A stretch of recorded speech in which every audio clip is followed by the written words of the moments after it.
ඔයා මේ කවිඳු graphics YouTube channel එකේ Photoshop ඊළඟ වීඩියෝ එකත් එක්ක තමයි එකතු වෙලා ඉන්නේ. ඉතින් අපි මේ වෙනකොට Photoshop tutorials එකක් කරගෙන යනවා. මේ වෙනකොට කවිඳු graphics YouTube channel එකේ වීඩියෝ 12කට ආසන්න සංඛ්‍යාවක් ඔයාලත් එක්ක share කරගෙන තියෙනවා.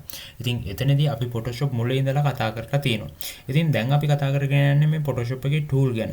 මේ වෙනකොට වීඩියෝස් 12ක් අප්ලෝඩ් කරලා ඉවරයි. ඒ Photoshop වීඩියෝ 12 ඔයාලට බලන්න ඕන නම් ඔයාලට තියෙනවා description එකේ link එකක්. ඔයාලට ඒක click කරලා Photoshop පළවෙනි පාඩමේ ඉඳලා ඔයාලට ඉගෙන ගන්න පුළුවන්කම තියෙනවා. ඉතින් අද අපිට කතා කරන්න තියෙන්නේ මෙන්න මේ tool එක ගැන. මෙන්න මේ Smudge tool එකයි ගැනයි ඊට පස්සේ Dodge tool එක ගැනයි අද අපි මේ වීඩියෝ එකේදී බලමු. ඉතින් මේ tool දෙක ගැන කියනවා නම් ගොඩක් මේ tool දෙක භාවිතා වෙන්නේ සමහර තැන්වලදී ගොඩක් අඩුවෙන් ගොඩක් වෙලාවට explain වෙන්නේ නැහැ ගොඩක් තැන්වලදී. නමුත් මේ දෙකත් අපි දැනගෙන ඉමු tool ගැන කතා කරන නිසාම. ඉතින් මේ tool එක Smudge tool එක. ඉතින් මේකෙන් වෙන දේ මම ඔයාලට පැහැදිලි කරන්නම් මෙන්න මේ විදිහට. ඉතින් මම මේ tool එක select කරගන්නවා. select කරගත්තට පස්සේ ඔයාලට දැනට මෙතන මට බලා ගන්න පුළුවන්කම ලැබෙන්නේ mouse point එකේ විදිහට මෙන්න මෙතන dots වගේ. ඇත්තටම මේක brush එක. අපිට උනන මේ brush එක මෙන්න මෙතනින් click කරලා මෙතනින් අපි කැමති brush එකක් select කරගන්න පුළුවන්. ඒ වගේම brush එකේ size එක දැන් ඔයාලට පේනවා brush එකේ මගේ mouse point එක බලන්න size එක ඊටම පොඩි. දැන් බලන්න size point එක mouse point එක brush එක සාමාන්‍ය සාපේක්ෂව ලොකු විශාලත්වයක් අපිට බලා ගන්න පුළුවන්කම ලැබෙනවා. ඒ වගේම මේ brush එක අපිට මෙන්න මේ විදිහට angle කරගන්න පුළුවන්. මෙතනින් අංශක ගන්නට angle කරගන්න පුළුවන්කමක් තියෙනවා අපිට අවශ්‍ය angle එක. ඒ angle එකටම ඔයාලට පේනවා මෙන්න මේ ඒ angle එක වෙනස් වෙන විදිහේ dots අපිට බලා ගන්න පුළුවන්කම තියෙනවා මෙන්න මේ හරිය. ඒ වගේම මෙතනින් අපිට අවශ්‍ය විදිහට මේක හදාගන්න පුළුවන් spacing කියන එක. ඉතින් මේකෙදි වෙන්නේ මේ dots වල පරතරය වැඩි වෙන එක. ඒක අපිට අවශ්‍ය විදිහට මෙතන අපිට preview එකක් බලා ගන්න පුළුවන්කමක් තියෙනවා.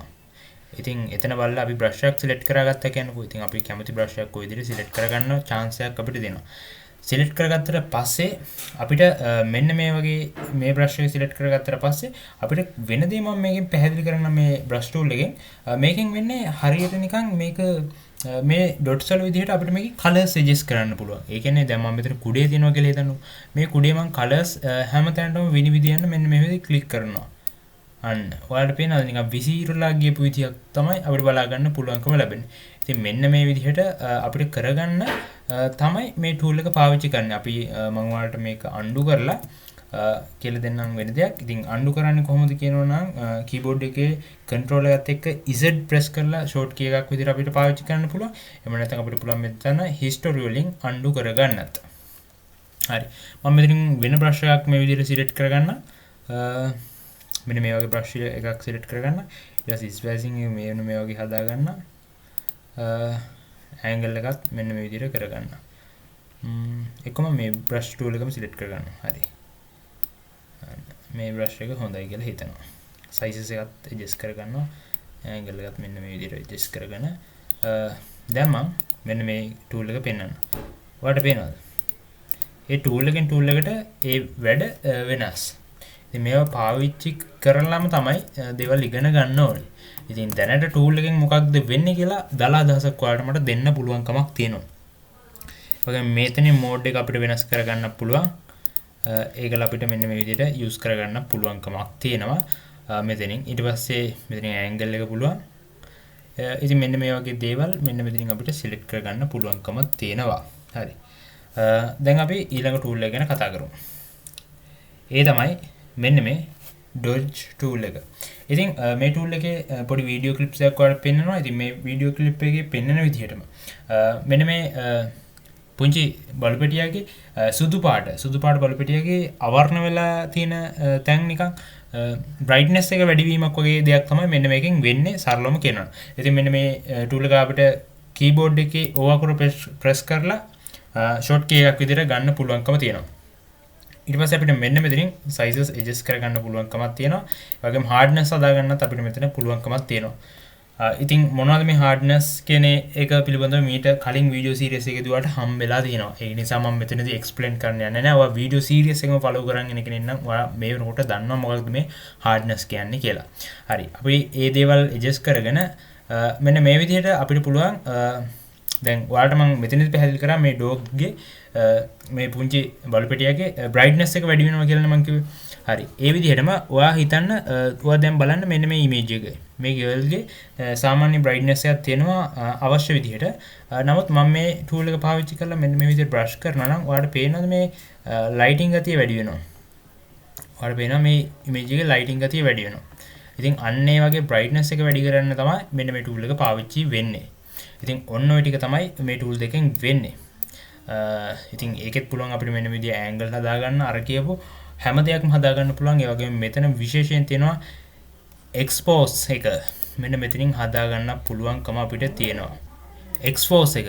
මේක මම සාමාන්‍යයෙන් ඔයාලට පැහැදිලි කරලා දෙන්නම්. අපි මේ එක්ස්පෝස් එක වැඩියෙන් මම මේක අඳු කරලා පෙන්නන්න. මේ ඔයාලා දකින්නේ කලින් තියෙන ඉමේජ් එක. මේ ඉමේජ් එකේ මම මෙතන එක්ස්පෝස් එක 100ට 35ක් විතර තියාගන්න. ඊට පස්සේ මම ඔයාලට මේක බ්‍රෂ් කරලා පෙන්නන්න. මේ ඔයා දකින්නේ ඔරිජිනල් ඉමේජ් එක. ඉතින් මෙන්න මේකේ කලර් එහෙම නැත්නම් බ්‍රයිට්නස් තියෙන්නේ මෙන්න මේ විදිහටම තමයි. ඉතින් මම මේ එක්ස්පෝස් එක 135ක් තියාගෙන මම මෙතන බ්‍රෂ් කරලා පෙන්නන්න. ඔයාලට පේනවා එක සාමාන්‍ය ගානින් තමයි බ්‍රයිට්නස් වැඩි වෙන්න පටන් ගත්තේ. එක්ස්පෝස් එකෙන් වෙන්නේ ඔය අඳුරු ස්වභාවය එක්ස්පෝස් එක අඩුයි කියන්නේ අඳුරු ස්වභාවය ටික ටික තමයි වැඩි වෙන්නේ. හැබැයි එක්ස්පෝස් එක වැඩි කියන්නේ ඔන්න බලන්න අපි බ්‍රෂ් කරපු ගාම එකපාරට ලොකු එළියක් අපිට බලා ගන්න පුළුවන් කමක් තියෙනවා. පේනවද? අන්න වගේ ලොකු එක්ස්පෝස් එකක්. ඒ කියන්නේ අඳුරු ගතිය නැති වෙලාම යන්න පාවිච්චි කරන්න පුළුවන්. ඔය එක්ස්පෝස් එකම අපි ඉමේජ් වල පාවිච්චි කරනවා වෙනස් විදිහට. මෙතනදී අපිට එක්ස්පෝස් එක පාවිච්චි වෙන්නේ එක අදාළ පොයින්ට් එකනේ. නමුත් අපිට ඉමේජ් එකම එක්ස්පෝස් එක මෙන්න මෙතනින් වෙනස් කරගන්න පුළුවන්කම තියෙනවා මෙන්න මේ විදිහට. අන්න ඔය දේම තමයි. අන්න ඔය එක්ස්පෝස් කියන දේම තමයි මෙන්න මෙතනින් වෙන්නේ. හැබැයි ඒ දේ වෙන්නේ අදාළ පොයින්ට් එකේදී විතරයි. ඒ කියන්නේ අපි බ්‍රෂ් කරන තැන විතරයි අන්න ඒ විදිහට වෙන්නේ කියන එක තමයි මම ඔය කිව්වේ. හරි. ඉතින් මම හිතනවා මේ වීඩියෝ එකත් ඔයාලට හොඳට අවබෝධ වෙන්නේ නැති කියලා. ඉතින් අපි ඊළඟ ටූල් එකකින් ඊළඟ එපිසෝඩ් එකකින් හම්බෙමු. එහෙනම් අදට ගිහින් ඔයාලා හැමෝටම සුබ දවසක්.